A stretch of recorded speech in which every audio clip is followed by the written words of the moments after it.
उस्ताद की सरजनिश।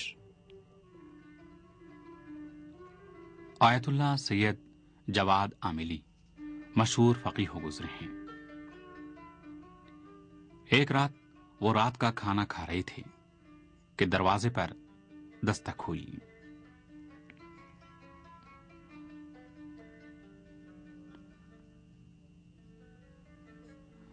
सैयद जवाद दौड़ते हुए दरवाजे पर गए। दरवाजा खुला तो देखा कि उनके उस्ताद आयतुल्लाह बहरुल उलूम का खादिम सामने खड़ा है। खादिम बोला, आपको उस्ताद ने अभी अभी और इसी वक्त बुलाया है।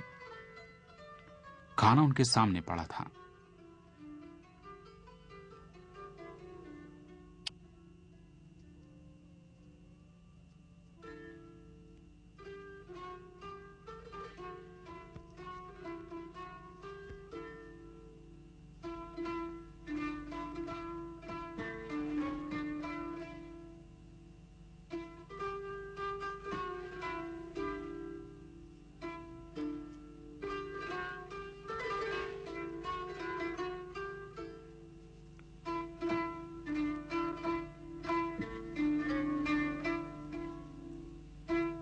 लेकिन वो कह रहे हैं कि जब तक आप उनके पास नहीं जाएंगे वो खुद भी खाना नहीं खाएंगे।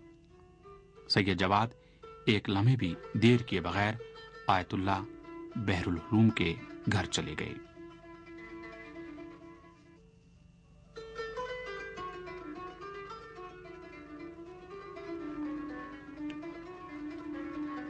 जो ही उस्ताद ने सैयद जवाद को देखा, बरहम होकर कहा, तुम खुदा के सामने शर्मिंदा नहीं हो? सैयद जवाद हैरान हो गए। उनको मालूम नहीं था कि उन्होंने कौन सी खता की है, इसीलिए उस्ताद से अर्ज करने लगे, हुजूर ये फरमाएं कि मुझसे कौन सी गलती सरजद हुई है।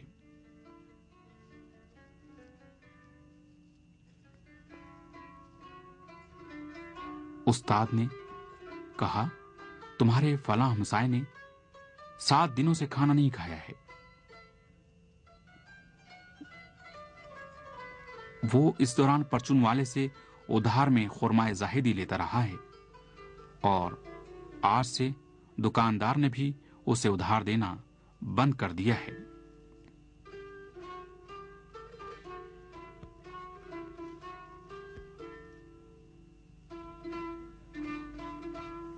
सैयद जवाद ने अर्ज किया, खुदा की कसम मुझे इसकी खबर तक ना थी। उस्ताद बोले, मैं भी इसलिए नाराज हूं कि तुम 1 हफ्ते से उसके हाल से बेखबर हो।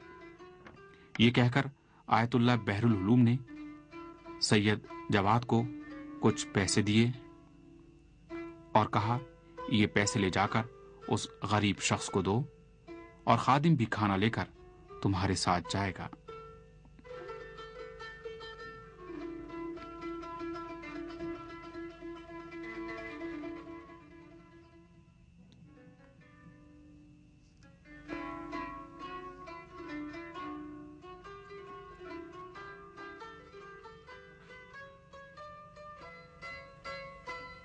चुनांचे खादिम खाने से भरा हुआ खान उठाकर सैयद जवाद के साथ गरीब शख्स के घर तक चला गया और वो दोनों जब उसके दरवाजे पर पहुंचे तो खादिम वापस आया।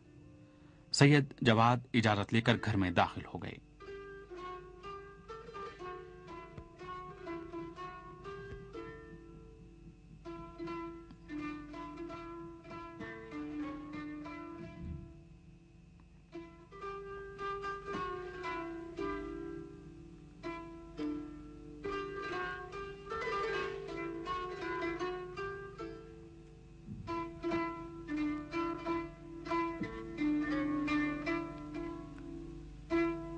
वो गरीब शख्स सैयद जवाद के साथ खाना खाने लगा।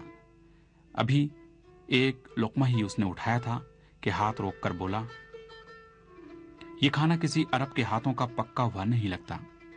जब तक आप वजाहत नहीं करेंगे कि ये खाना कहां से आया है, मैं खाना नहीं खाऊंगा। सैयद जवाद ने मजबूर होकर माजरा बयान कर दिया और गरीब शख्स ने खाना खाया। لیکن وہ حیران تھا کیونکہ اس نے اپنا راز قریب ترین دوست یا ہمسائے سے بھی نہیں کہا تھا، اور اسے معلوم نہیں تھا کہ آیت اللہ بحر العلوم کو اس راز کا کیسے پتہ چلا۔